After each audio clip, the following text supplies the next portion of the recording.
Hello, my name is Helena. I'm 32 years old, and today I'm going to share with you the most painful and at the same time, most revealing story of my life. A story that began with betrayal, continued through secrets buried for decades, and ended by showing me that sometimes a family's deepest wounds are not caused by love, but by hatred disguised as protection. I never imagined my marriage would crumble the way it did. Much less that, upon sifting through the wreckage, I would discover that my own mother had sown the seeds of this destruction long, long ago. This isn't just a story about infidelity. It's about manipulation, about hidden truths, about how the past can poison the present when we don't face it courageously. If you've ever felt betrayed by someone you loved, if you've ever discovered that your family was keeping secrets that could change everything you thought you knew about your life, then this story will touch your heart in a way you might not expect. Let me tell you how it all began. I've always been a quiet person, the kind who avoids conflict and prefers harmony. I grew up in a small rural town where everyone knows everyone, where families are intertwined for generations. And secrets run deep. My family consisted of my mother, Cleusa, my father, Roberto, and me. My mother was always a strong, decisive woman, the kind who ruled the house with a firm hand. She had strong opinions about everything and everyone, and I learned early on not to contradict her. My father was the opposite, calm, conciliatory, always trying to smooth over any rough edges my mother created. He worked as an accountant in a modest office, and she took care of the house and me with almost obsessive dedication. On the other side of my story was my cousin, Isabella. Isabella was the daughter of my mother's younger sister, Aunt Marta. Isabella was 2 years younger than me, with long, dark hair, light eyes that seemed to read people easily, and a magnetic personality. She was always the kind of person who lit up any room she entered. While I was shy and reserved, Isabella was outgoing, charismatic, and funny. Everyone adored Isabella, and I loved her too. We grew up together like sisters. We spent every vacation together, shared secrets, dreams, and fears. She was my best friend, my confidant, the person I trusted most in the world after my parents. But there was something strange about the relationship between our families. My mother had always been cold to Aunt Marta and Isabella. It wasn't open hostility, but I sensed it. At family gatherings, my mother would make subtle comments, small criticisms disguised as concern.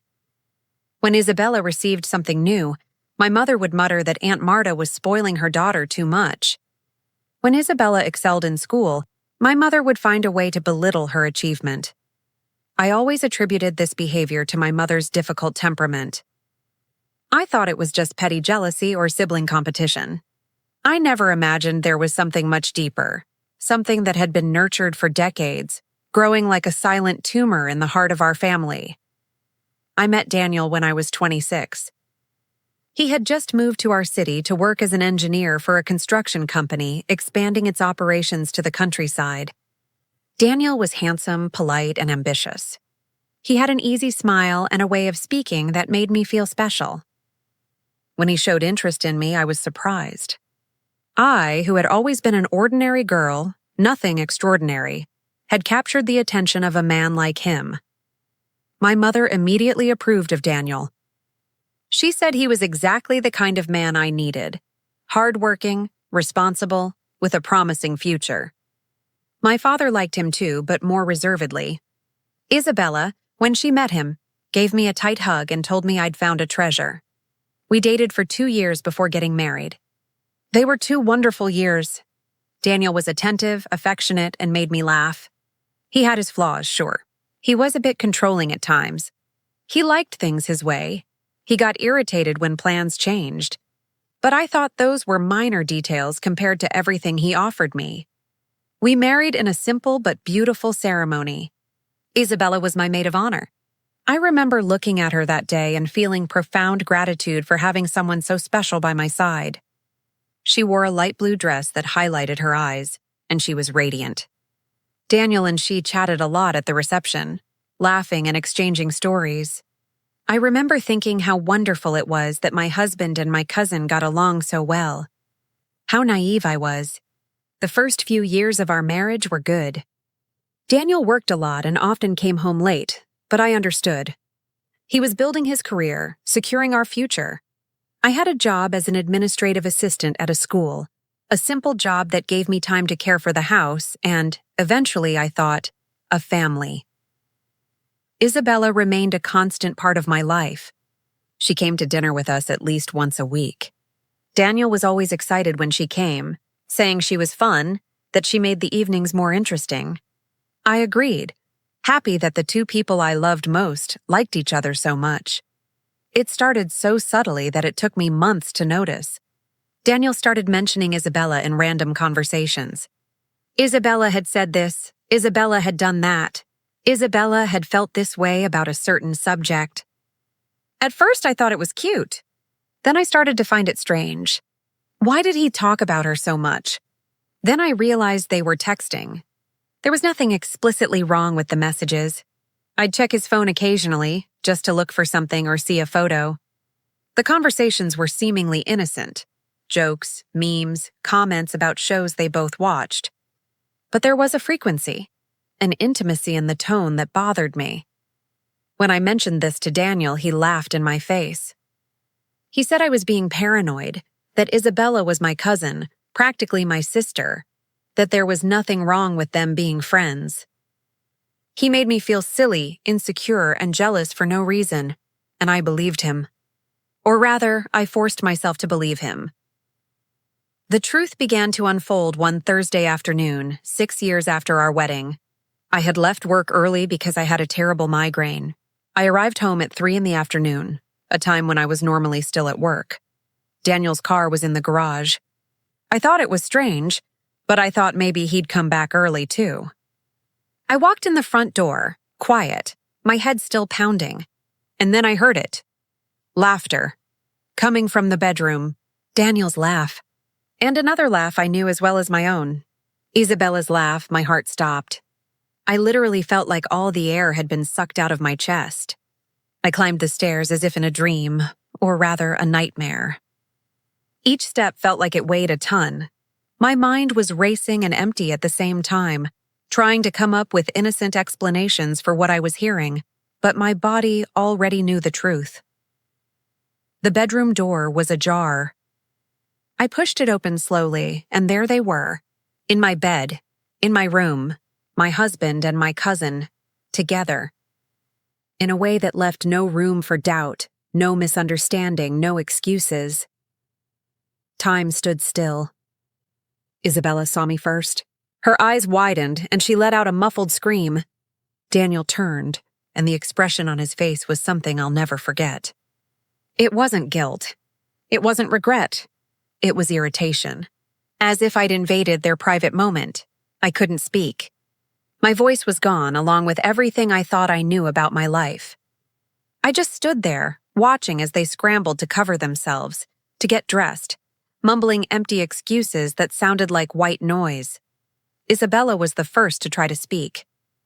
She said my name, Helena, in that trembling, tear-filled voice. She began with, "I can explain," that pathetic phrase traitors always use when there's no possible explanation. I turned and walked down the stairs. They followed me, still getting dressed, still trying to speak. I reached the living room and finally my voice returned, but it wasn't my voice. It was a scream that came from a deep, primal place, a place of pure pain. I screamed for them to leave. I screamed that I didn't want to hear anything. I screamed until my throat hurt. Daniel tried to get closer, but something in my eyes made him back away. Isabella was crying, saying she loved me, that she never wanted to hurt me. Those words made me laugh, a hysterical, broken laugh. How can someone say they love you while they're destroying you in the worst way possible? They left. I locked the door and collapsed on the living room floor. I cried until I had no tears left. I cried until my body ached. I cried until the sky darkened and the house was completely silent except for my sobs. Over the next few hours, in the darkness of that night, my mind began to race. How long had this been going on? Since when? Were the weekly dinners just excuses for them to see each other? Were all those seemingly innocent messages codes for something more? Every happy memory I'd had from the past few years was tainted, re-examined in a dark new light. I called my mother. It was almost 11 at night, but I needed to talk to someone. When I told her what had happened, I expected shock, outrage, and maternal comfort. What I received was different. There was a long silence on the other end of the line. Then my mother said in an eerily calm voice, "I knew this was coming. I always knew." Those words were like a slap in the face. How could she know? How could anyone know about a betrayal before it happened? I asked her what she meant, my voice still hoarse from crying, and that's when my mother began to speak. And with her words, a whole new abyss opened beneath my feet. My mother told me a story she'd kept for over 30 years. A story that began when she and Aunt Marta were young, in their 20s, both single, and both living in the same small town where we still lived. There was a man, my mother said. A man named Eduardo. He had come from out of town, was working temporarily in the city, and he was different from all the local boys. He was cultured, well-dressed, charming, and both my mother and Aunt Marta fell in love with him. Eduardo chose Aunt Marta. They started dating, and my mother was devastated. But she hid her pain, pretending to support her sister, while inside something dark began to grow. It wasn't just sadness. It was anger. It was envy. It was a feeling of injustice that consumed her. Then my mother did something terrible. She seduced Eduardo. She deliberately sabotaged her sister's relationship, using manipulation, lies, and eventually her own body to lure the man Aunt Marta loved. It worked. Eduardo broke up with Aunt Marta and began secretly seeing my mother. The affair lasted a few months until Eduardo simply left town, returning to where he came from, leaving both his sisters behind. Aunt Marta never knew the whole truth. She knew something had happened between Eduardo and my mother, but not the extent of the betrayal. The relationship between the sisters cooled, but never completely severed. After all, they were family, but the wound remained open, bleeding silently for decades. As I listened to my mother tell this story, something inside me began to die. It wasn't just the pain of Daniel and Isabella's betrayal. It was the gradual realization of something much bigger, much more sinister. I asked my mother why she was telling me this now. Why reveal a long-kept secret? And her answer chilled me to the bone. Because I did it again, Helena, in a different way. But I did it. My mother began to cry on the other end of the line. A cry that wasn't of regret, but of release. As if she'd carried a weight for so long that finally being able to lay it down was a relief, even if it meant destroying her daughter in the process. She told me that when I met Daniel, she recognized something in him. A weakness, a vanity, a susceptibility to manipulation. She saw an opportunity, not to help me find love, but to get revenge on Aunt Marta in a way no one would ever suspect. My mother planted seeds. Casual comments about how beautiful, interesting, and special Isabella was. She always mentioned Isabella when she spoke to Daniel, always finding ways to bring her into our lives, into our marriage. She encouraged weekly dinners, suggested I invite Isabella to more events, and created opportunities for Daniel and Isabella to bond. I couldn't believe what I was hearing. Had my own mother orchestrated the destruction of my marriage as part of a twisted revenge against her sister? Had she used my relationship, my life, my happiness as weapons in a war that had begun before I was even born? I asked if she was saying she had forced Daniel and Isabella into an affair. She said no, of course not. She couldn't force anyone to do anything. But she had created the perfect conditions. She had repeatedly brought two attractive people together, subtly suggesting compatibility, removing barriers, and creating opportunities. She had been the patient gardener of a poisonous garden, and worst of all, she said she did it because she loved me, because she wanted me to see people's true nature, because she wanted to teach me a lesson about trust, about family, about the real world. I hung up the phone. I didn't scream, I didn't cry anymore. I just hung up. And I sat in the darkness of my living room, trying to process that my entire life had been a lie. Not just my marriage, but my entire family. All the love I thought existed was tainted by hate, by revenge, by manipulation. The following days were a blur. Daniel tried to come home the next day, but I wouldn't let him in.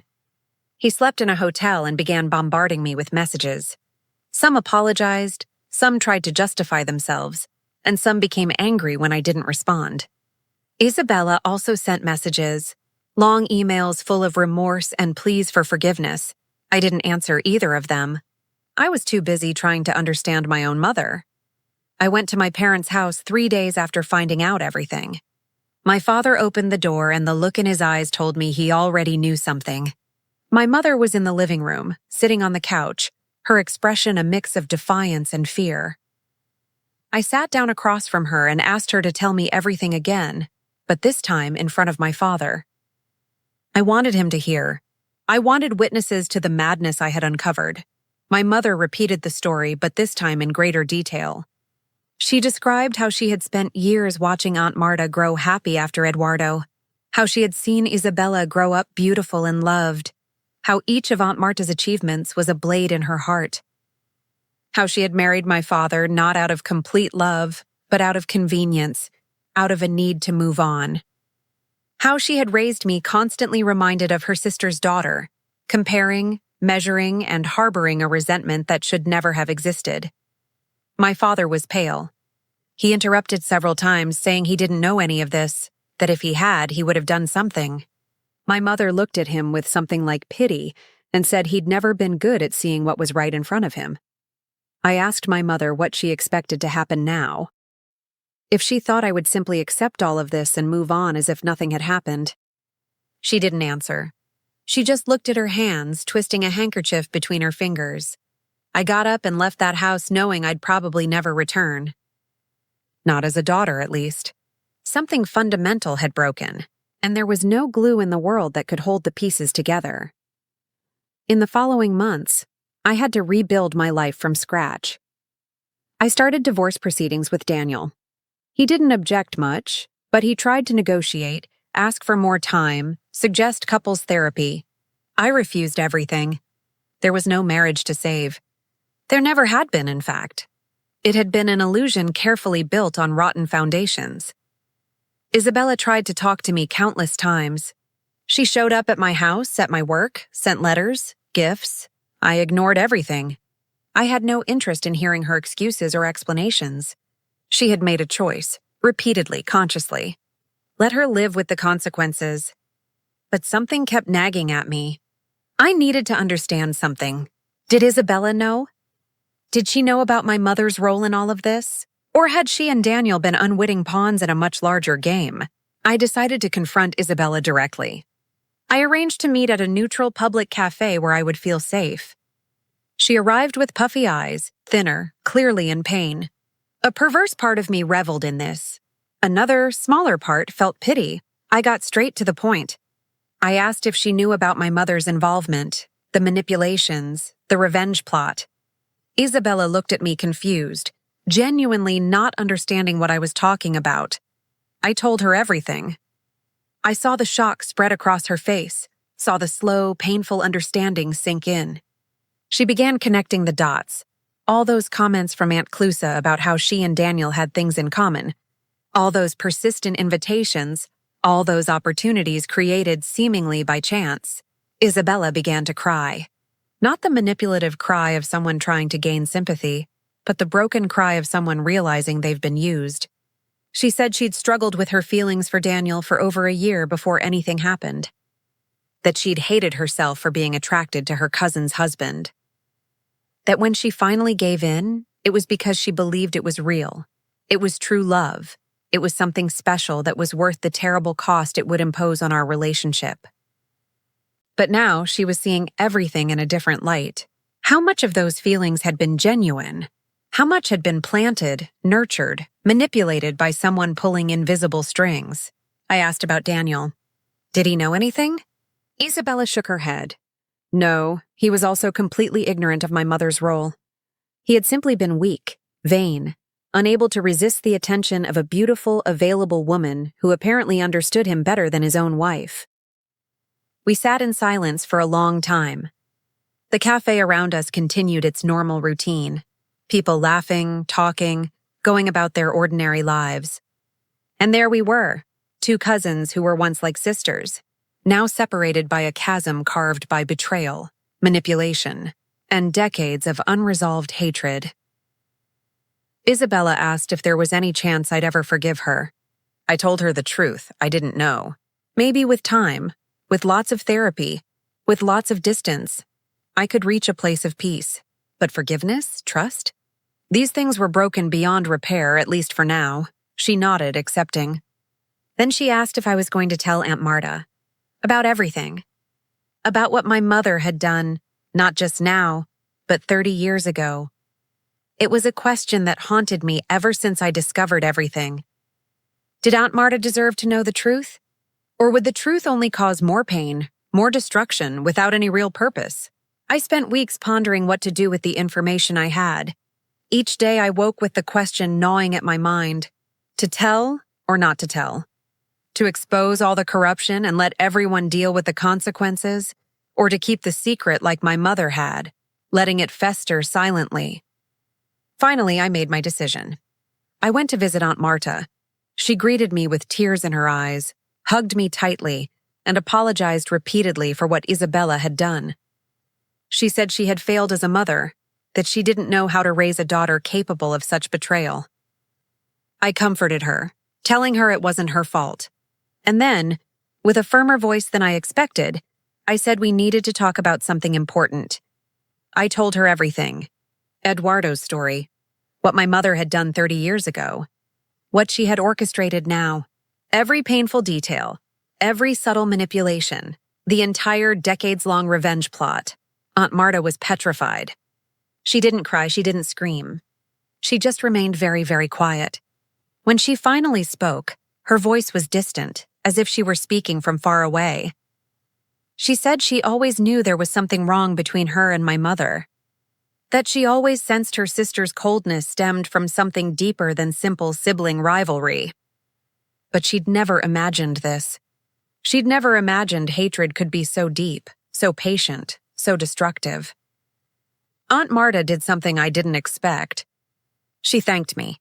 She said the truth, however painful, was better than spending the rest of my life with an inexplicable shadow hanging over everything. Now she knew.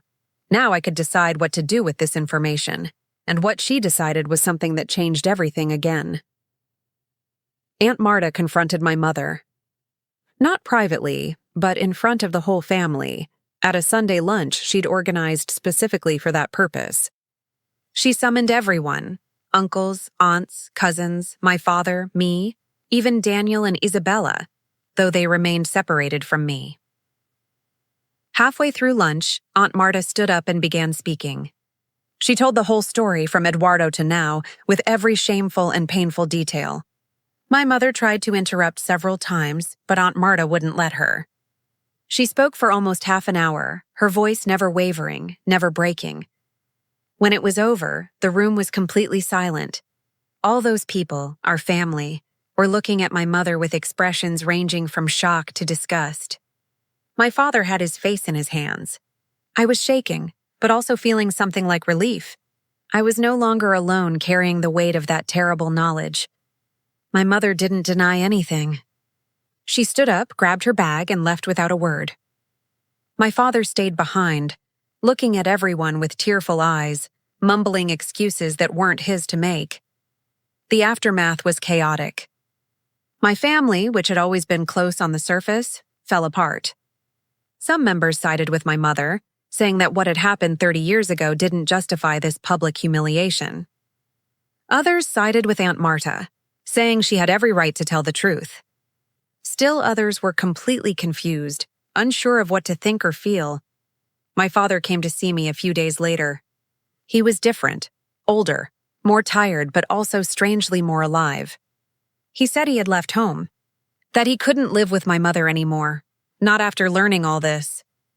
That he had been blind for all these years, but now his eyes were open and he could no longer pretend not to see. He apologized to me for not protecting me, for not seeing me, for being an absent father even though he was present.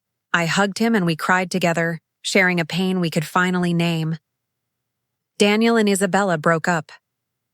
Apparently, the revelation about my mother's manipulation had poisoned whatever they thought they had together. Without the veneer of true love to justify their actions, they were left with only the harsh reality of their betrayal. And that reality was too heavy to sustain a relationship. Isabella moved to another city a few months later. She said she needed a fresh start, away from all this mess. Before leaving, she wrote me a letter. A long, honest letter, full of remorse but also understanding. She acknowledged her guilt, but also acknowledged that she had been a pawn in a game she didn't know she was playing. She didn't excuse her actions, but she did put them into context. I kept the letter but didn't reply. It wasn't ready yet. The divorce was finalized a year after discovering the infidelity. It was quick and relatively clean. We had no children, our property was split 50-50, and there was no major dispute. Daniel signed everything without complaint. I think he was so ashamed of the whole thing that he just wanted it to be over. At the final hearing, he tried to speak to me. He asked for a minute, just 1 minute of my time. Against my better judgment, I agreed. He didn't apologize again. Instead, he said something that surprised me. He said he'd spent months in therapy, trying to understand how he'd gotten to that point, how he'd become a person capable of betraying someone he loved. And through that process, he'd realized something. He had never really loved me. Or rather, he had loved the idea of me, the security I represented, the acceptance I offered. But he had never really known me, never made the effort to know me. I was a convenient, comfortable partner, not a partner he had chosen with passion and true commitment. And with Isabella, he said, it had been the same. It wasn't love. It was excitement, novelty, the thrill of the forbidden. Manipulated by my mother or not, he had made conscious choices based on character weaknesses that had always been there. He thanked me for marrying him, for being patient, for trying, and he asked me to find someone truly worthy of those qualities. Then he left, and that chapter of my life finally closed. My mother tried to contact me several times throughout that year. Letters, messages, attempts through relatives. I ignored them all. I wasn't ready to deal with her, and honestly, I didn't know if I ever would be.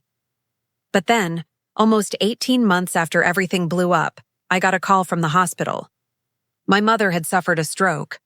It wasn't life-threatening, but it was serious. She was asking for me.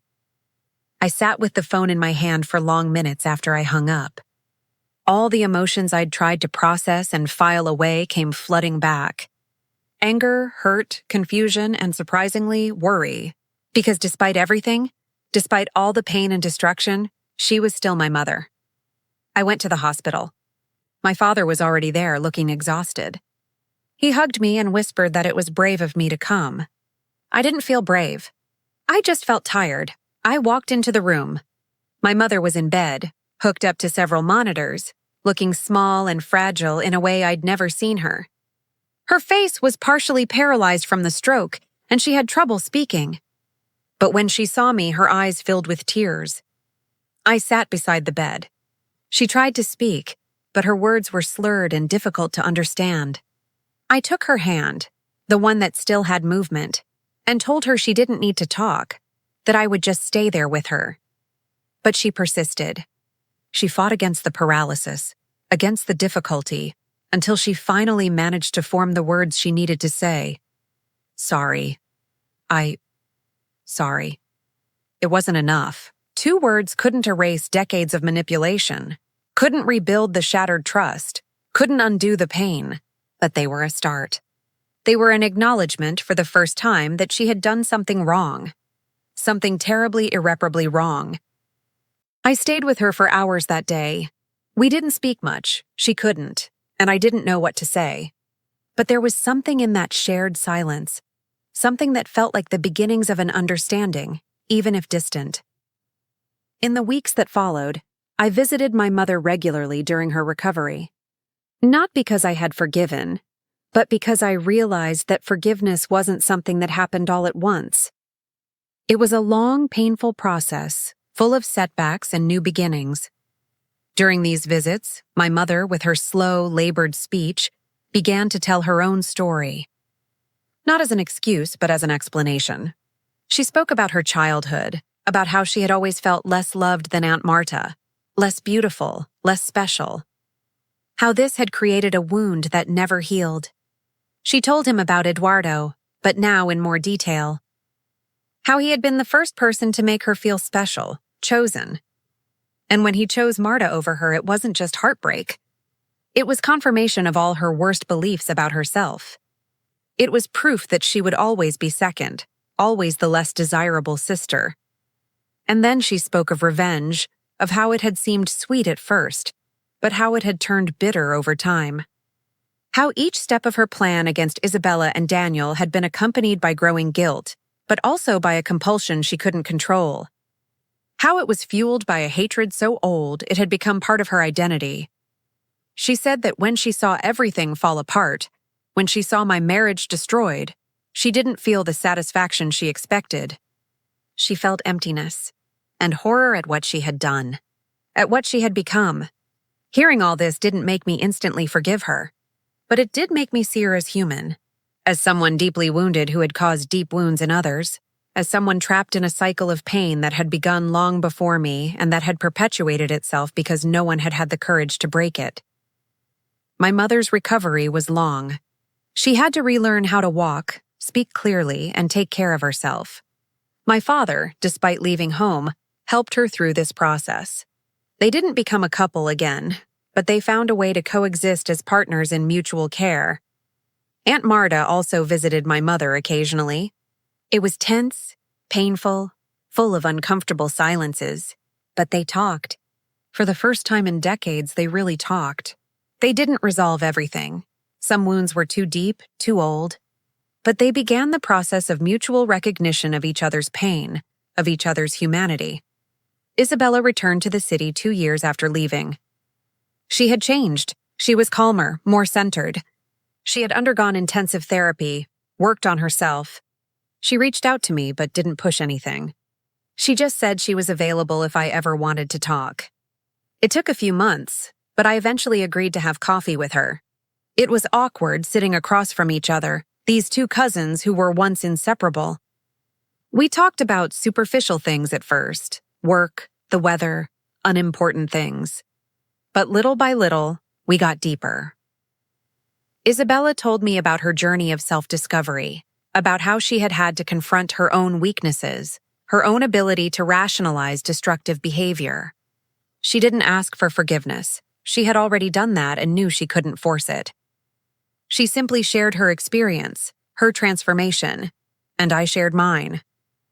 I talked about the therapy I'd started, about how I was learning to trust again, to open up again, about how I was rebuilding my life not around relationships, but around myself, about who I was, what I wanted, what made me happy. We didn't go back to being who we were. That was impossible. But we found a new way to connect. As two people who shared a painful history, but who were committed to not letting that history define their futures. The healing process was long for the entire family. Some relationships never recovered. Some relatives took sides and remained distant. But others grew closer, united by adversity and the determination not to repeat the mistakes of the past. My father blossomed in surprising ways. Unburdened by a marriage built on shaky foundations, he discovered parts of himself he had suppressed for decades. He began painting, something he had loved in his youth but abandoned. He made new friends, traveled, and lived. My mother, despite the physical limitations left by the stroke, also changed. The arrogance and coldness that had always characterized her diminished. I don't know if it was the stroke that changed something in her brain, or if it was the confrontation with her own mortality, or simply the exhaustion of carrying hatred for so long. But she became softer, more reflective. 3 years after my marriage imploded, I met someone. His name was Raphael, and he was a history teacher at the school where I worked. We had been interacting casually for months before he invited me to dinner. I was terrified. The thought of opening myself up to someone again, of trusting, of making myself vulnerable, was almost paralyzing. But I also knew I couldn't let fear hold me back forever. Our first meeting was relaxed, without any major expectations. Raphael was kind, intelligent, and had a dry sense of humor that made me laugh. But what impressed me most was his patience. When I mentioned after a few dates that I'd been through a difficult divorce, he didn't press for details. He simply said that everyone has a past, and that the important thing was who we were now and who we wanted to become. It took me almost 6 months to tell Raphael the full story.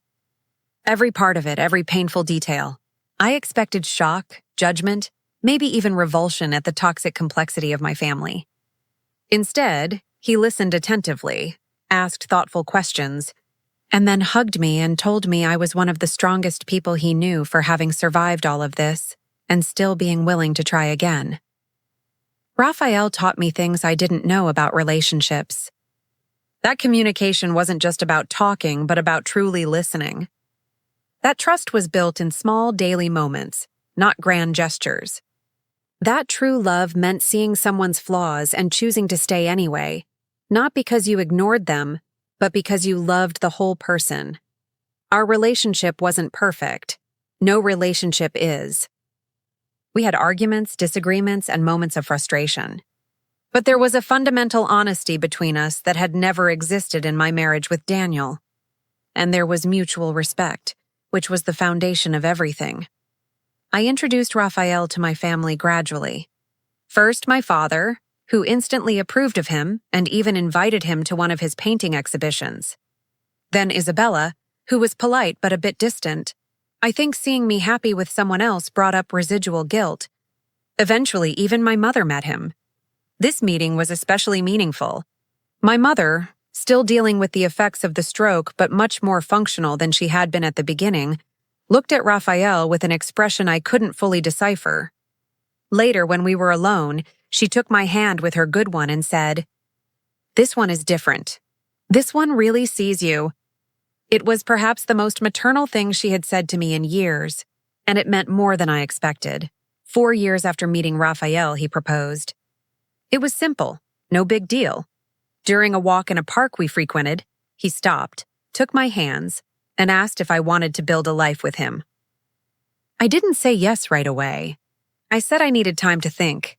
It may seem strange to hesitate when you love someone, but my first marriage had taught me to be cautious.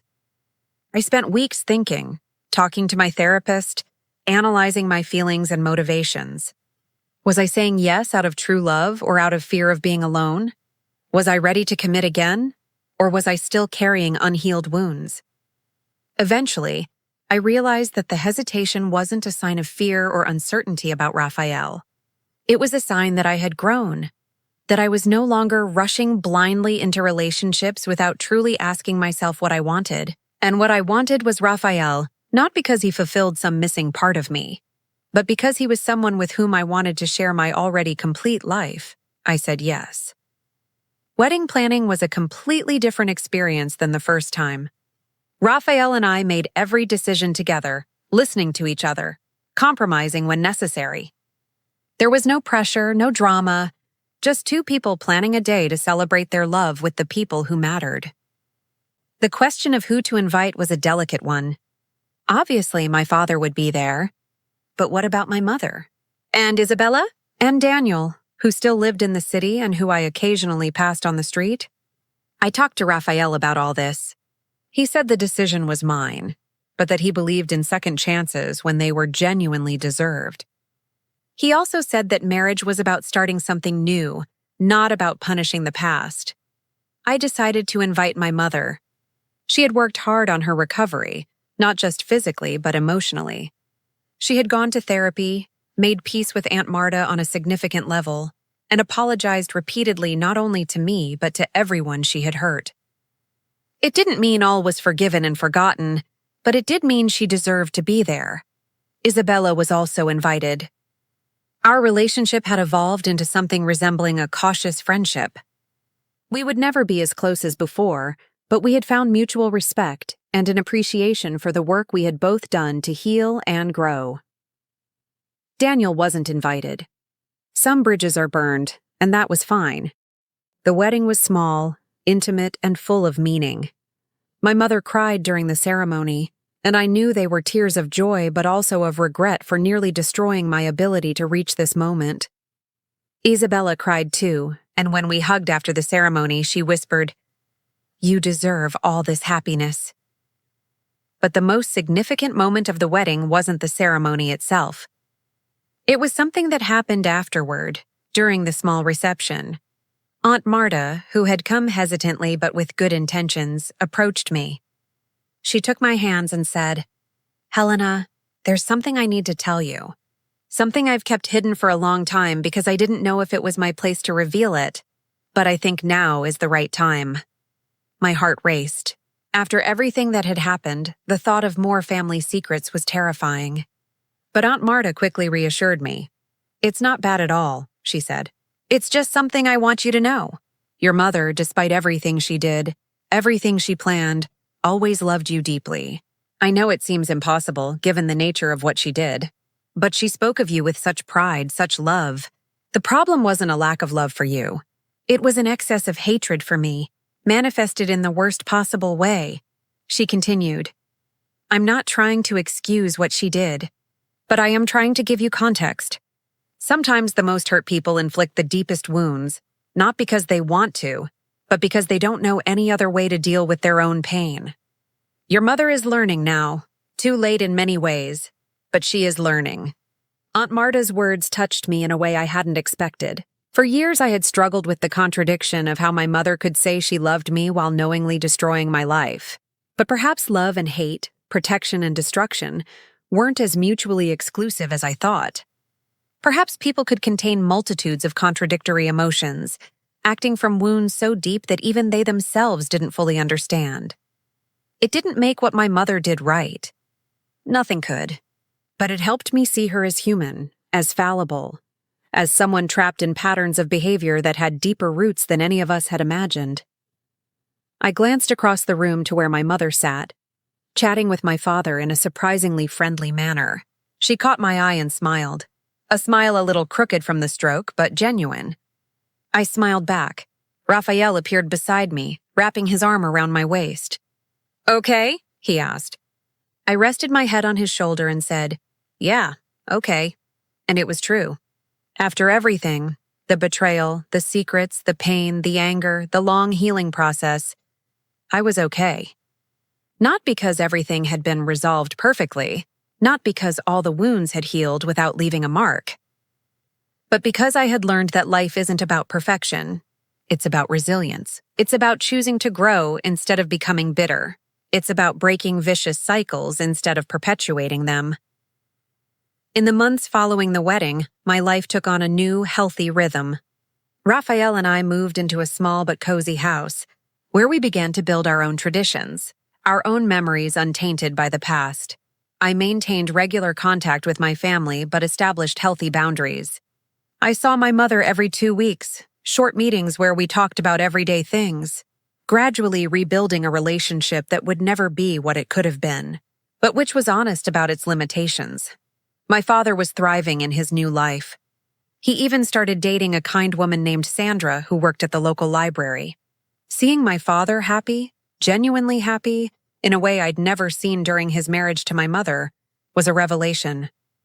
It made me realize how much damage a toxic relationship can cause, even when there's no obvious abuse. Sometimes the poison is slow, almost invisible, but just as destructive. Isabella and I met for lunch once a month. Our conversations were careful, respectful of the boundaries we both knew existed. She had started her own business, a small local craft shop, and it was thriving. We didn't talk much about Daniel or what had happened unless necessary. Instead, we focused on the present, the future, and who we were becoming.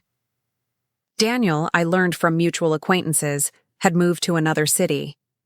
He had remarried too quickly and was apparently already having problems. I felt a pang of pity, but not of responsibility. His choices were his own, and so were the consequences. One day, almost a year after my wedding to Raphael, my mother asked me to visit her. She said there was something important she wanted to discuss. I went with slight apprehension. Old habits die hard, but also curiosity. She was in the living room, surrounded by old boxes. "I'm organizing old things," she explained. "Things I've kept for decades. And I found this." She handed me a letter. yellowed with age. The paper fragile. It was a letter from Eduardo, the man who had been at the center of all the trouble between my mother and Aunt Marta decades ago. A letter he had written to my mother after leaving town, but which she had apparently never shown to anyone. In it, Eduardo explained his actions. He acknowledged that he had behaved terribly, pitting two sisters against each other. He admitted that he had used them both, that he had been selfish and cruel, and he apologized, not expecting forgiveness, but feeling he owed at least an explanation. But the most meaningful part of the letter was the ending. He wrote, "I hope you two can eventually forgive yourselves, not me, but each other. Don't let the actions of a selfish man destroy your sisterly bond. You deserve better." My mother had tears streaming down her face as I read it. "I've kept this letter for over 30 years, she said, and I completely ignored its most important advice. I let a petty man destroy not only my relationship with my sister, but he nearly destroyed you too. He nearly destroyed the next generation," she continued, her voice trembling. "Do you know why I'm showing you this now? It's not to apologize. It's to warn you. Helena, you and Isabella have the chance to do what Marta and I didn't. You can break the cycle. You can choose not to let the hurts of the past define the future." It was a moment of clarity so profound it took my breath away. My mother was finally understanding the full scope of what she had done. And more importantly, she was trying to ensure the pattern wouldn't repeat itself. I took the letter and held it carefully. "Can I have this?" I asked. She nodded. "It's yours now. Do with it as you see fit." I kept the letter and showed it to Raphael that night. We read it together, and he held my hand and said, "You know what this tells me? That even the deepest wounds can eventually teach important lessons. It took your mother decades, but she learned. And you learned much faster, much more deeply." He was right. I had learned. I had learned that trust was precious and fragile. That family was complicated, full of flaws and wounds, but still valuable. That forgiveness didn't mean forgetting or excusing, but rather freeing oneself from the weight of hate. That true love was a choice, every day, not a magical feeling that healed everything. I showed the letter to Isabella at our next lunch. She read it silently, and when she finished, she was crying. "Aunt Clusa really kept this inside all this time," she murmured. "She carried this poison for so long that it poisoned everyone around her." We talked for hours that day, about choices, about consequences, about how we wanted to move forward. We decided together that we wouldn't let the past define our future. We wouldn't go back to being the inseparable cousins we once were. That was impossible. That innocence was gone. But we would build something new, something stronger because it was based on truth and conscious choice, not just familial closeness. Isabella also shared something with me that day. She had started therapy soon after everything fell apart, and through that process, she had discovered patterns in her own behavior. A tendency to seek validation through male attention, a difficulty setting boundaries, a competitiveness with other women that she didn't always recognize. "I'm not saying Aunt Clusa programmed me to do what I did," she explained. "I made my own choices and they were wrong. But her manipulation found fertile ground because I had my own flaws, my own unresolved issues. I realized I needed to work on them, not just for what I did to you, but for myself." It was one of the most honest and vulnerable conversations we've ever had. And it was a turning point in our relationship. We stopped pretending it was simple, that it was just about forgiveness and moving on. We acknowledged the complexity, the lingering pain, but also the genuine commitment to doing better. Aunt Marta also read the letter at my mother's request. The two met alone, for the first time in years, to talk about Eduardo, about everything that had happened, about decades of unspoken pain. I don't know exactly what was said at that meeting. Both kept the details private. But what I do know is that something changed. Not a magical reconciliation, not an erasure of the past, but a mutual recognition, a release of at least some of the weight they had both carried. At subsequent family gatherings, my mother and Aunt Marta managed to be in the same room without palpable tension. They managed to converse superficially at first, but gradually with more depth. They didn't become best friends, but they became sisters again, in the most basic and honest sense of the word. It was inspiring and humbling to watch. If they, after decades of hatred and manipulation, could find a way back to each other, then perhaps there was hope for any relationship. No matter how damaged, Raphael and I started talking about having children. It was a scary conversation for me, given my family history. I was afraid of repeating patterns, of passing unresolved traumas onto the next generation. But Raphael, with his characteristic patience, reminded me that awareness was the first step to breaking cycles. And I was nothing if not aware. "You're not your mother," he told me one night as we lay in bed, talking about our fears and hopes. "You learned from her mistakes. And most importantly, you did the healing work. Our children will have problems. They all do. But they won't be the same problems." I got pregnant a year later. The pregnancy was a mixture of joy and terror. Each milestone was celebrated, but it also made me reflect on my own upbringing, on the kind of mother I wanted to be. My mother was thrilled with the news that she was going to be a grandmother. She hesitantly asked if she could be involved in the baby's life. It was a loaded question. She knew that after everything she'd done, she wasn't automatically entitled to anything. Raphael and I discussed it at length.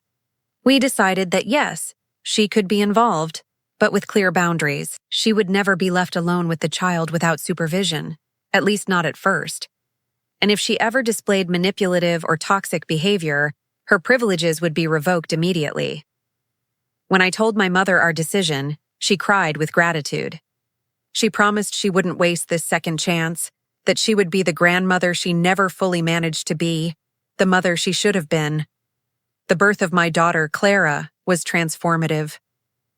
Holding that tiny being in my arms, looking at her perfect face, feeling the crushing weight of responsibility and unconditional love, it was like being born again.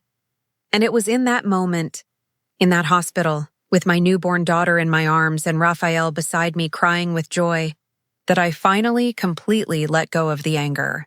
Not the memory, those scars would always remain, but the active anger, the resentment I had carried, the weight of hatred. I let it all go, because I realized something fundamental. If I carried this hatred, if I allowed bitterness to define my motherhood, then my mother would have won. The cycle would continue. But if I chose love, if I consciously chose to break the pattern, then Clara would grow up in a different environment. She would have her own challenges, sure, but she wouldn't grow up in the shadow of generations of unresolved resentment. My mother visited me at the hospital. She held Clara with a tremor in her hands, that residual tremor from the stroke mixed with emotion. And she looked at me with tears in her eyes and said, "Thank you for giving me this chance. I promise not to mess it up this time." It wasn't a guarantee. Promises can be broken. But it was intention, and intention was a beginning. Over the next few months, as we navigated new parenthood, our redefined family found a new balance. My mother was a present but respectful grandmother, never overstepping boundaries, always asking questions before acting. My father was a devoted grandfather, bringing educational books and toys and telling stories. Isabella was a loving aunt, visiting regularly, helping when we needed it. Daniel, I eventually learned, had also had a son with his new wife. I felt nothing particular about this news. No anger, no sadness, no envy. Just a vague hope that he had learned something, that he would be a better father than he had been a husband. Clara was 6 months old when I had a deep conversation with my mother, who would change our relationship forever. She had come to help with Clara while Raphael was away on business, and after we put the baby to sleep, we sat in the kitchen with tea. "Helena," she began, her voice still a little slurred but much clearer than after the stroke. "There's something I need to tell you. Something my therapist helped me understand that I think you deserve to know." My body tensed automatically, old reflexes still present. But she quickly continued, "When I raised you, every decision I made about your life was in reaction to Marta and Isabella. Not about you, not about what you needed or wanted. You were always my daughter, but you were also my validation tool, my proof that I was better than my sister. And that wasn't fair. You deserved a mother who saw you as yourself, not as an extension of my insecurities. She took a sip of tea, her hand shaking slightly. And when I saw you with Daniel, when I saw that you looked happy, something in me broke. Because if you were happy with an ordinary, simple, drama-free marriage, then what did that say about all my choices? About all my anger? So I sabotaged it. Not consciously at first, but gradually, systematically. Tears began to stream down her face. And the most terrible part? A part of me wanted you to feel the pain I felt. I wanted you to understand what it was like to be betrayed by someone close to you. I know it's monstrous. I know. I was silent for a long moment, processing those words. It was the rawest, most honest admission my mother had ever made. There were no excuses, no attempt to sugarcoat it. Just the naked, brutal truth. Why are you telling me this now? I finally asked. Because I don't want Clara to grow up with a grandmother who still carries secrets, she replied. Because you deserve the full truth, no matter how ugly it is. And because I'm dying, Helena. My heart stopped. What? Not right away, she said quickly. But the stroke caused more damage than the doctors initially thought. My heart is weak. I have maybe 5 years, maybe less. And before I go, I need to make sure I've given you the all clear. That you know everything. That you can make informed choices about how much you want me to be in Clara's life. In your life. Tears filled my eyes. As complicated as my relationship with my mother was, the thought of losing her, now that we had finally found some form of honesty, was devastating. Mom, I began, but she held up her hand. No, let me finish. I want you to know that despite everything I've done, all the terrible ways I've hurt you, I've always loved you. Not in the right way, not in the healthy way, but I've loved you. And I'm so proud of the woman you've become, in spite of me. Not because of me. We hugged and cried together in my kitchen that night. It wasn't a moment of complete forgiveness. There were still layers of pain that needed to be worked through. But it was a moment of acceptance. Acceptance that my mother was human, deeply flawed, capable of great cruelty but also of change. In the years that followed, I made a point of savoring every moment with my mother. Not because I'd forgotten the past, but because I understood that she was genuinely trying to make the most of the time she had left. Clara grew up quickly, a bright and cheerful child who lit up every room. Watching my mother with her was bittersweet. I saw the grandmother she was, kind, patient, generous with her time and attention. And I wondered how things would have been different if she had been that person when I was a child. But I also understood that people change in their own time, and sometimes tragedy is the necessary catalyst for transformation. Isabella became a constant presence in our lives. She adored Clara, and Clara adored her in return. Seeing my daughter with my cousin gave me hope. She wouldn't know the full story until she was older. But for now, she simply knew Aunt Isabella, who made her laugh, brought her gifts, and told her stories. Raphael remained my rock, my partner in everything. He had his own family issues. His parents were divorced and barely spoke. But he had made peace with them in a way that inspired me. He taught me that you can love your family without being defined by its dysfunctions. Aunt Marta and my mother, in the last years of her life, developed something resembling peace. They would never have been as close as they might have been had their past been different, but they found a way to coexist gracefully, even with moments of genuine affection.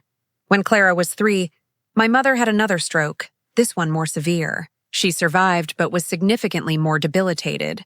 My father, Sandra, Raphael, and I took turns caring for her. Isabella also helped when she could. It was strange and beautiful to see this entire imperfect family, broken in so many ways, coming together to care for someone who had caused so much pain. One afternoon, while I was alone with my mother in her room, she took my hand and said, "You've broken the cycle, Helena. I see how you are with Clara. You see her, really see her, as she is, not as an extension of you or a tool for your own needs. You are the mother I never was." "You're being a good grandmother," I replied, and it was true. "Too late," she said, but not with self-pity, just as a statement of fact. But better late than never.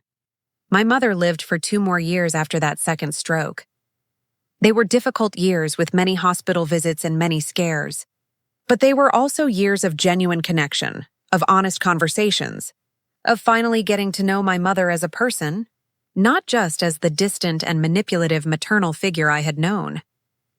She told me about her own childhood, about a critical mother who constantly compared her daughters, creating competition where there should have been unity. She didn't excuse her actions, but she put them into context. She helped me understand that unresolved pain perpetuates itself through generations until someone has the courage to stop it. When my mother finally passed away, Clara was 5 years old enough to understand that Grandma was gone, but too young to fully comprehend death. I held my daughter as she cried, and promised myself that I would always be honest with her, always see her for who she was, always break the patterns that had nearly destroyed me. The funeral was small but meaningful. Aunt Marta gave a stunning eulogy, speaking not only about my mother as she was in the end, but also honestly acknowledging the complexity of her life, her flaws, but also her capacity for change. Clusa wasn't perfect, Aunt Marta said. She made terrible mistakes, hurt people deeply. But in the last years of her life, she did something many never do. She acknowledged her flaws, genuinely apologized, and worked to change. This doesn't erase the past, but it shows that it's never too late to try to do better. Isabella also spoke briefly about how Aunt Clusa had inadvertently taught us all important lessons about forgiveness, about the destructive nature of resentment, about the importance of breaking vicious cycles. When it was my turn to speak, I almost couldn't. I looked at the coffin, at Raphael holding Clara, at my father with Sandra, at Isabella and Aunt Marta, at this entire family, patched together and scarred. And I found the words. My mother was complicated, I began. She carried pain that turned into anger, which turned into destructive actions. She nearly destroyed my marriage, my relationship with my family, my ability to trust. But she also, in the last years of her life, showed me something important. That change is possible. That acknowledging mistakes, no matter how late, still has value. That love can exist side by side with deep flaws. My voice broke, but I continued. I won't pretend our relationship was easy or always good. It wasn't. But I learned from her, both from her mistakes and from her attempts to correct them. I learned that family is complex, that forgiveness is a process, not an event, that breaking vicious cycles requires awareness and constant work. I looked at Clara, and I learned that the greatest revenge against generations of pain is not to perpetuate that pain, but to consciously choose to do otherwise. My mother taught me that lesson, even if it wasn't in the way she originally intended. After the funeral, our family gathered at my house. It wasn't somber or heavy like funerals sometimes are. It was almost light, as if my mother's death had released something, a final weight we'd all carried. Aunt Marta pulled me aside at one point. You know, she said, your mother wrote me a letter before she died. She gave it to me a few months ago, made me promise I'd only open it after she was gone. What did it say? I asked. She apologized. Not just for the recent manipulations, but for everything. For Eduardo, for decades of coldness, for using you and Isabella as pawns in our Cold War. And she said something I found profound. Aunt Marta paused, her eyes growing moist. She said she hoped that with her death, the last bit of poison would finally leave our family. That the next generations, you, Isabella, Clara, could be free of all this baggage. It was so typical of my mother to find a way to try to control things even after death. But this time, it was a control with positive intent, a last attempt to do the right thing. In the months following my mother's death, something interesting happened. Our family, instead of fragmenting as sometimes happens after the loss of a core member, grew closer. Family gatherings became more frequent, lighter. Without the weight of the unresolved history between my mother and Aunt Marta, everyone could simply exist together. Raphael observed this change and commented one night, You know, sometimes someone's death can be a gift to the living, not because that person was bad, but because their presence carried so much historical weight that it prevented everyone from moving on completely. He was right. My mother's death was sad, but it was also liberating in ways that took me time to recognize and accept. Clara started school, and watching her navigate friendships, small conflicts, moments of joy and sadness, taught me more about motherhood than any book could. I was constantly vigilant against repeating patterns. Was I comparing her to other children? Was I projecting my own needs onto her? Was I truly seeing her? Raphael assured me that yes, I was doing a wonderful job, but the hypervigilance remained, probably always would. It was the price of having lived through what I had, of knowing intimately how parental love could be distorted. Isabella started dating seriously for the first time since her breakup with Daniel. The man, Marcus, was kind, patient, and clearly adored her. Seeing Isabella happy, building something healthy, filled me with genuine joy. There was no more competition, no more comparison, just happiness for someone I loved finding their way. When Isabella told me that Marcus had proposed, we cried together. Tears of joy? Yes, but also tears of relief, because her path to this moment had been so long, so painful, and now here she was, on the other side, ready to try again. Will you be there? She asked hesitantly. At the wedding? Of course, I replied without hesitation. Not only will I be there, but it would be an honor if Clara could be a bridesmaid. Isabella's smile could have lit up an entire city. Isabella's wedding was beautiful. Simple, elegant, and filled with genuine love. Clara took her duties as flower girl very seriously, practicing her petal walk for weeks. Seeing my daughter participate in my cousin's wedding, unaware of the painful history that led us there, was surreal in a wonderful way. During the reception, Isabella and I had a moment alone. She held my hands and said, "Helena, I will never stop being grateful for you giving me a second chance, for not letting the mistakes of the past define our future forever." We gave each other a second chance, I corrected, and more importantly, we worked to earn it. It was true. Neither of us had simply forgotten or pretended nothing had happened. We had done the hard work of rebuilding, brick by brick, honest conversation by honest conversation. Aunt Marta also approached during the reception. "You know," she said, "I used to look at you and Isabella when you were little and wonder what it would be like when you grew up. I never imagined it would be like this, so complicated, so painful. But I also never imagined you would be so resilient. You two are stronger than I ever was." "We learned from your mistakes," I replied gently, "and from my mother's mistakes. That's the advantage of coming later. You can see where others stumbled and try to avoid the same pitfalls." My father, who had married Sandra a few months earlier, was radiant at Isabella's wedding. Seeing my father truly happy for the first time in his life was a gift I didn't know I needed. He had spent so many years in his unhappy marriage to my mother, trying to keep the peace, trying to make things work. Now, with Sandra, he simply existed, and it was beautiful. "Are you okay?" Raphael asked, wrapping his arms around me as we watched the dance floor where Isabella and Marcus danced their first dance as a couple. "I'm more than fine," I replied, and it was completely true. I'm at peace. And it was. After years of pain, anger, confusion, healing, and growth, I had finally found peace. Not because everything had been resolved perfectly or because the past had been erased, but because I had learned to carry my story without letting it define me. I often thought of the words my mother had written to Aunt Marta, that she hoped that with her death, the last bit of poison would leave our family.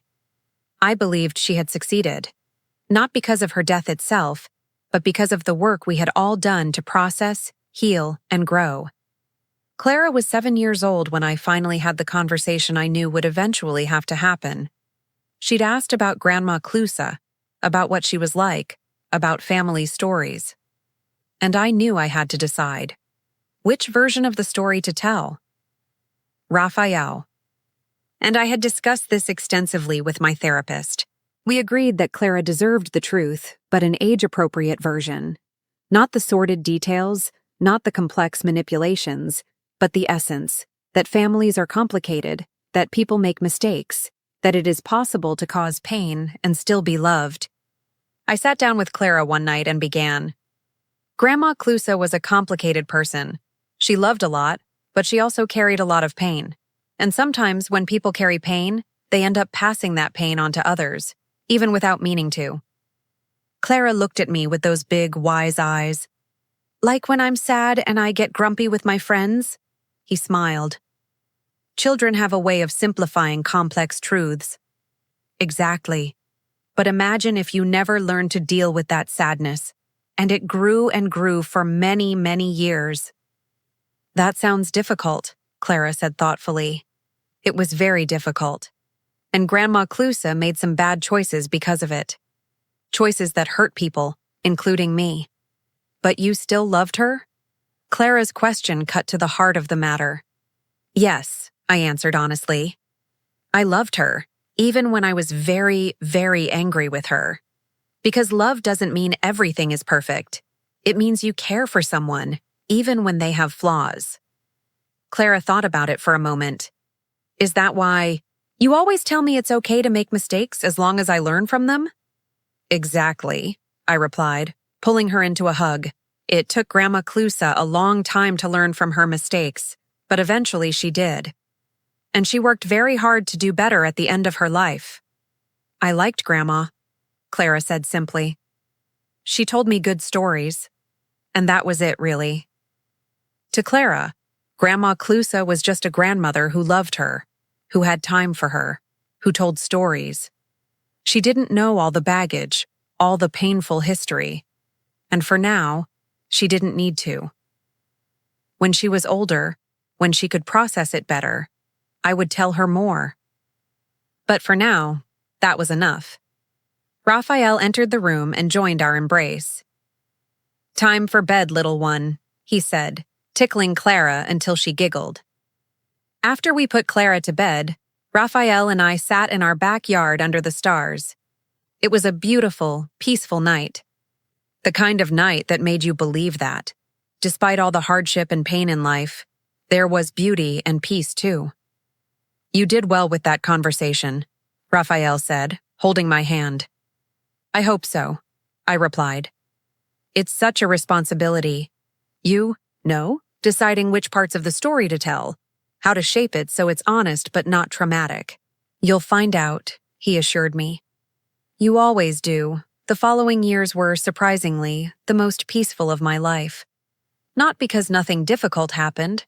There were challenges with work, with health, with the normal complexities of life. But I had a solid foundation now. A sense of who I was, what I valued, how I wanted to live. Isabella and Marcus had a son named Lucas. Seeing Isabella as a mother was touching. She was so aware, so present, so determined to do things differently than what had been done to her. Our children played together regularly, and it was impossible not to feel hope watching them. They were proof that cycles could be broken, that new generations could be free from the sins of the previous ones. Aunt Marta, now Lucas's grandmother, flourished in her role. She, too, had done therapeutic work over the years, processing her own pain, her own contribution to the dysfunctional family dynamic. Because, as she admitted in an honest conversation we had, she wasn't just my mother. Aunt Marta had her flaws, too, her own ways of perpetuating competition and comparison. But you two, she said, looking at Isabella and me at a family gathering, you broke the mold, and for that, I am eternally grateful. My father remained happy with Sandra. They traveled, explored hobbies together, and simply enjoyed each other's company. One day during a barbecue at our house, my father pulled me aside. Helena, there's something I never told you properly, he began. I'm sorry. For all the years I didn't see what was happening, for not protecting you better, for being passive when I should have been active. Dad, I interrupted gently, you did the best you could with the tools you had. And most importantly, when you finally saw the truth, you acted. You left, you changed, you grew. That counts for a lot.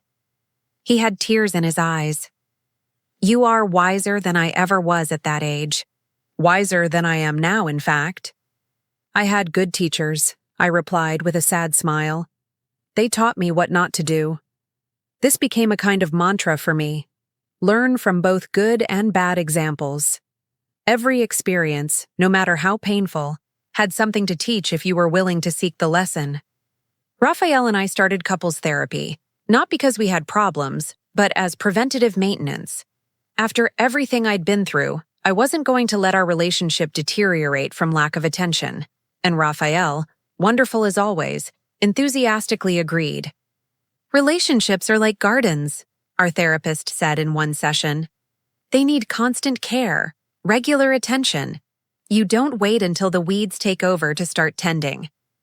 It was a simple but powerful metaphor, and we applied it not just to our marriage, but to all our important relationships. With Clara, with family, with friends. Constant care, regular attention, a willingness to deal with small problems before they become big ones. When Clara was 10, she came to me with a surprising question. Mom, why weren't you and Aunt Isabella friends for a while? My heart raced. I knew this conversation would come eventually, but I wasn't quite prepared yet. What makes you ask that? I heard Aunt Marta and Grandpa talking, she admitted. They didn't know I was there. They said something about happy that Helena and Isabella reconciled. And what does reconciled mean? I sighed. It was time. I called Raphael, and together we told Clara a more complete version of the story. Still edited, still age-appropriate, but more honest. We talked about betrayal, about how relationships can be damaged, about the hard work of forgiveness and rebuilding. Clara listened quietly, processing. When we finished, she was quiet for a long moment. Then she asked, "Does this mean that sometimes people you love very much can hurt you very much?" "Yes," I replied. "But it also means that when both people are willing to work on it, when both acknowledge their mistakes and try to do better, relationships can heal. They don't go back to exactly what they were, but they can become something new, and sometimes even stronger." And Grandma Clusa? Was she involved in this? Then I told her about my mother, more honestly than before. About how manipulative she had been, how she had caused harm, but also how she had worked to change in the last years of her life. Clara thought about all this carefully. Then she said something that surprised me with its maturity. "It seems Grandma was very hurt inside, and hurt people sometimes hurt others." "Exactly," I agreed, marveling at my daughter's wisdom. "That's why it's so important to work on our own wounds, so we don't pass them on to others." That conversation marked a turning point in my relationship with Clara. She was old enough now to understand nuances, to understand that people weren't simply good or bad, but complex, capable of both love and cruelty. Over the next few years, Clara became remarkably empathetic, but also possessed healthy boundaries. She knew how to be kind without being naive, how to forgive without allowing herself to be used. Seeing these qualities in her, knowing they stemmed in part from the lessons I had learned so painfully and passed on to her, filled me with pride and gratitude. Isabella and I maintained our carefully constructed friendship. It wasn't the blind intimacy of youth, we had lost that forever. But it was something more mature, more conscious. We knew each other now on a deeper level, having seen each other at their worst and chosen to stay. She confided in me one day that she still felt guilty sometimes. "Not every day," she said, "but there are moments when I see you and Raphael so happy, or when I see how amazing you are with Clara, and I think about how I almost destroyed it all. How I was so selfish, so blind." "Isabella," I replied firmly, "we've been through this 1,000 times.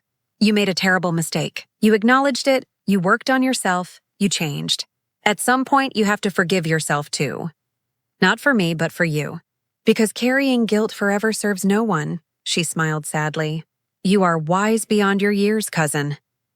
"I learned from excellent teachers," I replied. echoing what I had told my father years before. When I turned 40, Raphael threw a surprise party. Not a big one, but an intimate gathering with the people who mattered most. My father and Sandra, Isabella and Marcus with Lucas, Aunt Marta, and a few close friends. Clara had helped plan everything, heroically keeping the secret.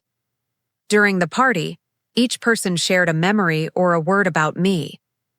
The stories ranged from funny to touching, but what struck me most was the pattern that emerged.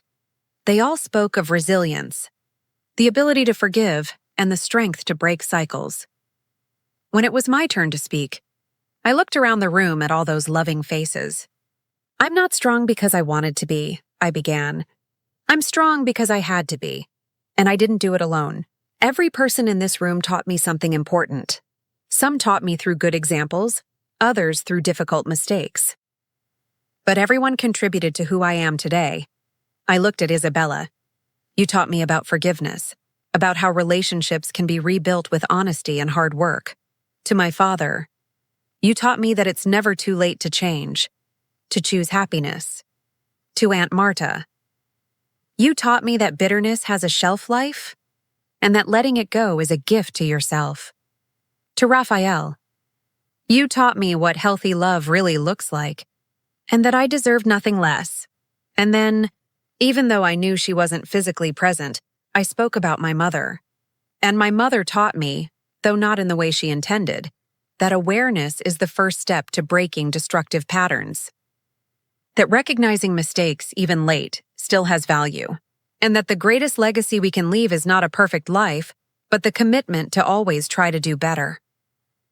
There wasn't a dry eye in the room when I finished. Clara came running and hugged me tightly. "Mommy, when I grow up, I want to be just like you," she whispered. "No, my love," I corrected gently. "When you grow up, I want you to be exactly yourself. Learn from my story, yes, but write your own story." The party continued into the night, full of laughter, music, and connection. Watching everyone interact, Isabella playing with Clara, my dad chatting animatedly with Marcus, Aunt Marta sharing childhood stories with Raphael, it was surreal in a wonderful way. This family, which had been so fractured, so poisoned by decades of resentment, was now here, genuinely enjoying each other's company.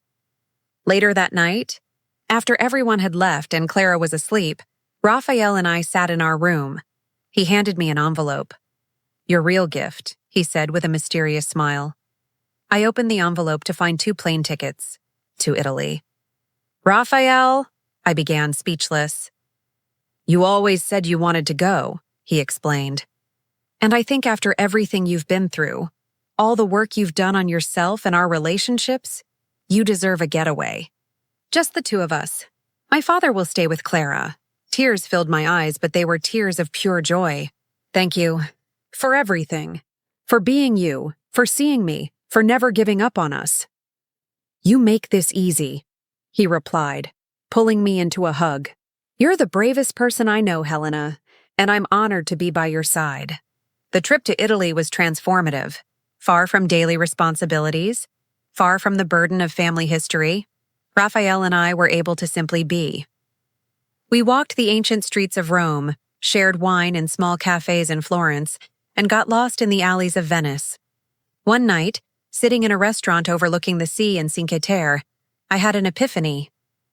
For years, I had defined my life in relation to betrayal. Before the betrayal, after the betrayal. I had measured my progress in terms of how much I had healed from that particular wound. But there, in that moment with Raphael across the table, the sound of the waves in the background, and the taste of wine on my lips, I realized I had transcended that. The betrayal was no longer the defining event of my life. It was simply part of my story, an important part that shaped me. Yes, but no longer the central thing around me. "You look thoughtful," Raphael observed. "I'm just happy," I replied. Pure, simple, completely happy, and that's something I don't know if I've ever felt before. Even before everything happened with Daniel, I don't think I've ever been so at peace with myself. Raphael smiled, that warm smile that always made me feel safe. "You worked hard to get here," You deserve this peace. We worked hard, I corrected. That wasn't just me. It was you. It was therapy. It was family willing to do the work, too. It was a whole village.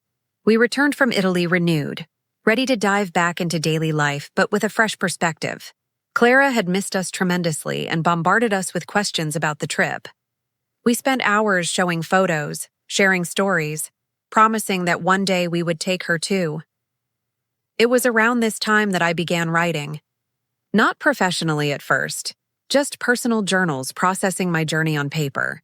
But my therapist encouraged me to consider sharing my story more widely.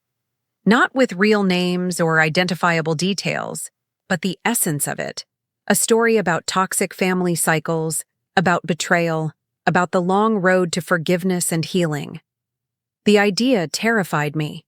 Exposing my pain, my shame, my mistakes to the world, but I also felt like maybe I could help someone.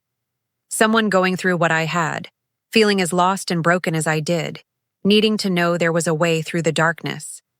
It took me months to write. Each session was emotional, reliving painful memories but also cathartic. Seeing the entire journey written down, from the beginning to the middle to where I was now, gave me a perspective I hadn't had before. I could see patterns, growth, and transformation in a way that was difficult to see when you were living moment to moment. I showed the manuscript first to Raphael, then to my therapist. Both encouraged me to consider publishing it, perhaps as a memoir, perhaps on a blog. I hesitated, but eventually decided to share it on an anonymous blog, a space where I could be honest without risking my family's privacy. The response was overwhelming. Messages from people around the world who had experienced similar betrayals, family manipulation, and years of therapy trying to break vicious cycles. They thanked me for sharing, saying my story gave them hope, that it made them feel less alone. One message in particular touched me deeply. It was from a woman who had discovered that her mother had deliberately sabotaged her relationship with her sister, fueling jealousy and competition for years. She wrote, "Reading your story made me realize I'm not crazy, that this kind of thing happens, and more importantly, that there is a way through it. Thank you for being brave enough to share." I showed the message to Isabella during one of our monthly lunches. She read it silently, tears streaming down her face. "You turned our tragedy into something useful," she said. That's incredible, Helena." "Our tragedy," I repeated. "Because it was ours. You too had to do the work. You had to heal, you had to grow. This story isn't just mine." "But you're the one who had the courage to tell it," Isabella insisted. "And that matters." I began receiving invitations to speak at support groups, family healing workshops, and relationship podcasts. It was terrifying and empowering at the same time. Each time I shared my story, it felt like I was helping to seal the healing, solidifying all the lessons I'd learned. Clara, now 13, was reading my blog. I had given her permission, feeling she was old enough to process the full story. After reading, she came to me with red eyes. "Mom, I didn't know it was that bad," she said. "I mean, I knew the basic story, but reading all the details, I can't imagine how you got through that and still be so normal, so happy." I pulled her into a hug. "It wasn't easy and it took a long time. But here's the thing, Clara. Pain doesn't have to destroy you. It can transform you if you let it. It can teach you empathy, resilience, strength you didn't know you had." "You are my hero," Clara whispered. "Not because of what happened to you, but because of how you chose to respond." Those words meant more to me than she would ever know. Because in the end, the most important thing wasn't that I had survived betrayal or manipulation. It was that I had managed to raise a daughter who understood nuance, who valued resilience, who knew that true strength wasn't about avoiding hurt, but about how you healed from it. Isabella had also shared her own version of the story on my blog, with her permission. She wrote about being the other in a betrayal, about carrying guilt, about doing the work of understanding her own flaws and destructive patterns. Her perspective added depth to the narrative, showing that everyone in such a situation suffers. Everyone needs to heal. Aunt Marta asked me to lunch one day, a few months after I started the blog. She was nervous, twisting her napkin in her hands. "Helena, there's something I need to ask you." "Of course, Aunt Marta. What is it?" "I'd like to write my part of the story, too. About what happened with Eduardo. About my relationship with your mother. About how I failed to see the patterns repeating themselves with you and Isabella. Do you think that would be appropriate?" I was surprised but touched. I think it would be powerful. To have the perspective of 3 generations, you, me, and Isabella, all speaking honestly about how these patterns have worked through the family. And then she wrote. And it was devastating and beautiful. She wrote about her own role, not just as a victim of my mother's manipulation, but as a participant in a toxic dynamic. She acknowledged her own flaws, her own contributions to the sibling competition that had poisoned so much. "I always saw Clusa as the villain," she wrote, "and in many ways she was. But I also fueled our rivalry. I also kept score. I also made comparisons. I also allowed an old wound to define decades of behavior. We both failed. And our daughters almost paid the price." Aunt Marta's brutal honesty resonated with many readers. Comments poured in from people thanking her for showing that there's rarely a single villain, that most toxic family dynamics are complex systems where multiple people contribute, even if not equally. My father also eventually contributed, writing about being the passive bystander who didn't intervene when he should have, about how his own avoidance of conflict had allowed destructive behavior to continue unchecked. It was a courageous admission, and I loved him all the more for it. Our family blog became an unexpected resource for people navigating complicated family dynamics. Therapists began recommending it to their clients. Universities used it in family psychology courses. Most importantly, ordinary people wrote in saying it had changed their lives, given them language to understand their own situations, and offered hope. Raphael watched all this with quiet pride. "You turned trauma into purpose," he said one night. "Not many people can do that." "I didn't do it alone," I insisted, as always. "And it wasn't something I chose at the beginning. It was something that gradually emerged from the healing process." "Even so," he said, kissing my forehead. "Even so." Clara decided she wanted to study psychology when she went to university. "Because of your story," she explained. "I want to help families like ours. I want to help people break cycles." My heart nearly burst with pride. Not because she was following in my footsteps exactly, but because she had seen pain and decided to do something constructive with that knowledge. Isabella and Marcus had another child, a daughter named Sophia. When Isabella called me to tell me, she was crying. "Helena, I'm so scared. What if I mess everything up? What if I pass my problems on to her?" "You won't," I assured her. "Because you're aware, because you've done the work, because you know the signs to look for, and most importantly, because if you start to see problematic patterns, you have the tools to address them. And you," she added, "I have you. To keep me honest, to help me see when I'm slipping into old patterns." "Always," I promised. "I'll always be here," and she was. When Sophia was born, she was there at the hospital. When Isabella had moments of maternal anxiety, she was there to talk. When she needed a break, she brought Sophia to spend time with Clara and me. Our daughters grew up as close cousins, but in a healthy way, without the toxic competition that had characterized previous generations. Seeing Clara with Sophia was particularly touching. She was kind, patient, and protective in a way that showed maturity beyond her years. She understood on a deep level the value of healthy family relationships because she had seen the cost when they weren't. When Clara was 15, she asked me a difficult question. "Mom, do you ever wonder what your life would have been like if none of this had happened? If Grandma Clusa hadn't manipulated everything, if Daniel and Aunt Isabella had never, you know?" I thought carefully before answering. "Sometimes. But then I realized that if that hadn't happened, I wouldn't have you the way I do. I wouldn't have Raphael. I wouldn't have learned the lessons I learned. I wouldn't have grown the way I did. So, as painful as it was, I don't think I would change, because then I would lose everything that came after." Even with all the pain? Even with all the pain.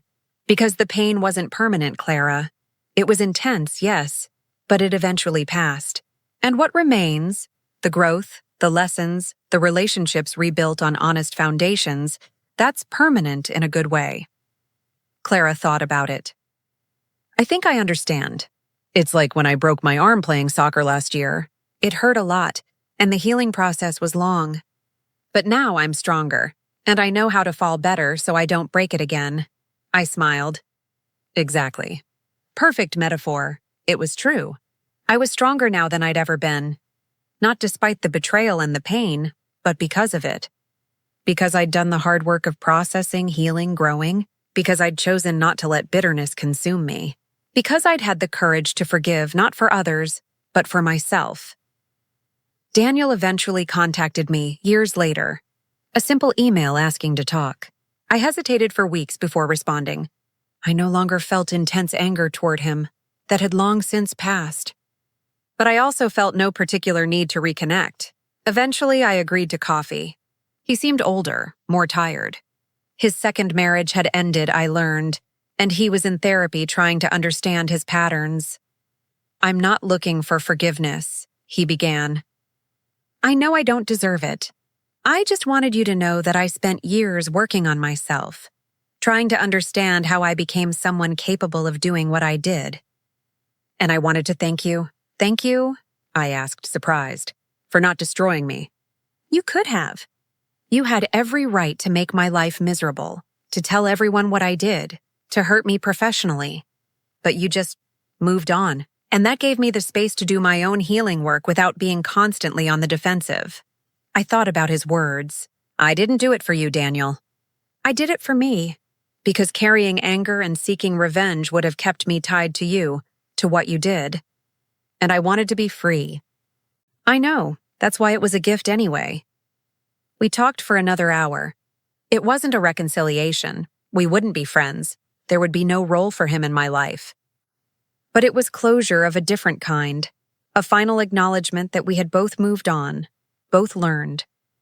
When I left that cafe, I called Raphael. How was it? He asked. Weird, but good, I guess. Definitely closed a chapter I didn't know was still open. You're amazing, he said, and I could hear the smile in his voice. I've always known, but you keep surprising me with your capacity for grace. It's not funny, I corrected. It's just tiredness from carrying resentment.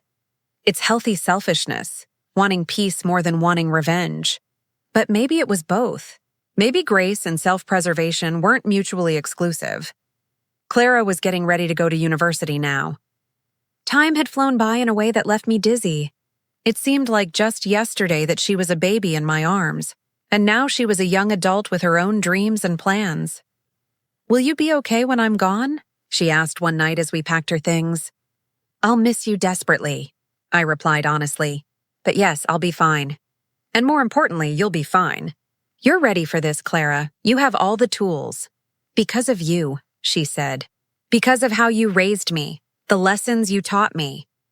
Because of a lot of people, I corrected. Because of an entire family who decided to do better. Now, as I sit here reflecting on this entire journey, I realize the story was never really about betrayal.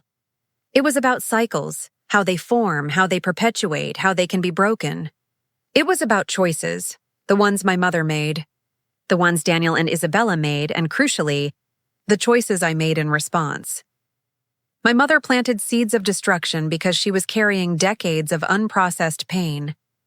Daniel and Isabella watered those seeds with their own weaknesses and flaws.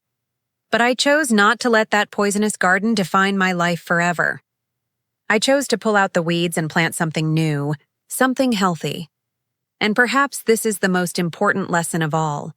We have no control over what others do to us, over the poisonous seeds they plant in our lives, but we do have control over what we do in response.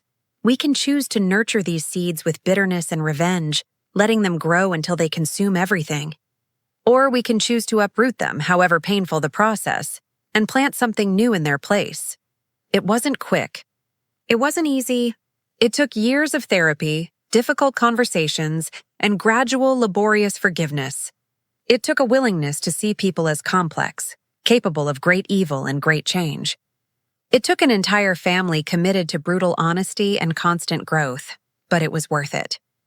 I look around my life now, my marriage with Raphael, my daughter Clara, my rebuilt relationship with Isabella, even my complex but honest relationship with the memory of my mother, and I see that I didn't just survive. I thrived. I transformed trauma into wisdom, pain into purpose. And if you're reading this, if you're experiencing your own betrayal, your own family manipulation, your own toxic cycle, I want you to know there is a path through the darkness. It's not a straight path, it's not quick, and it's definitely not easy. But it exists.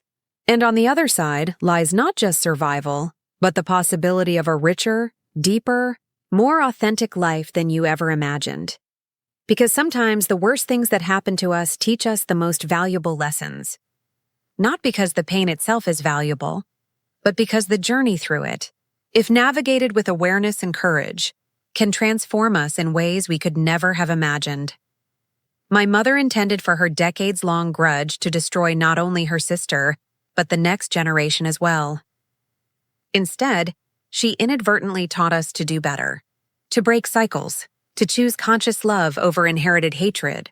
This, ironically, may have been her greatest gift, not despite her mistakes, but because of them. And now, with Clara off to college, with Sophia and Lucas growing up healthy and loved, with a whole new generation free from the shackles that bound the previous ones, I can say with confidence, the cycle is broken. Finally, completely broken. What about you? Have you ever experienced something similar in your family? Have you had to break toxic cycles or forgive betrayals that seemed unforgivable? Leave your story in the comments below. Sometimes sharing our journey is the most powerful form of healing. If this story touched you, please consider subscribing to the channel, liking it, and sharing it with someone who might need to hear that there's hope on the other side of pain. And remember, you are stronger than you think, more resilient than you imagine, and deserve a life free from the toxic cycles of the past. Until the next story. Take care.